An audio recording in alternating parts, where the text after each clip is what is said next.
வணக்கம். என் ஆதிஸ்ரீ. நான் 4ஆம் வகுப்பு படிக்கிறேன். நான் மருத்துவர் ஆகப் போகிறேன்.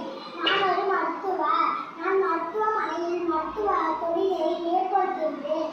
நான் நோயாளிகளுடன் கனிவுடன் பேசி அவர்களுடைய பிரச்சனையை கண்டறிவேன். நான் அவர்களின் இதய துடிப்பை ஸ்டெதஸ்கோப் கொண்டு சரிபார்ப்பேன். அவர்களை நன்றாக பரிசோதனை செய்து அவர்களின் நோய்க்கேற்ற மருந்து தருவேன்.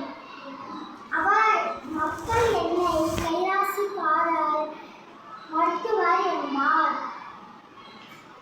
நோயாளிகள் மிகவும் ஏழையாக இருந்தால் அவர்களுக்கு இலவச மருத்துவ வசதிகள் கிடைக்க செய்வேன். நான் என்னை முழுவதும் மக்களின் சேவையில்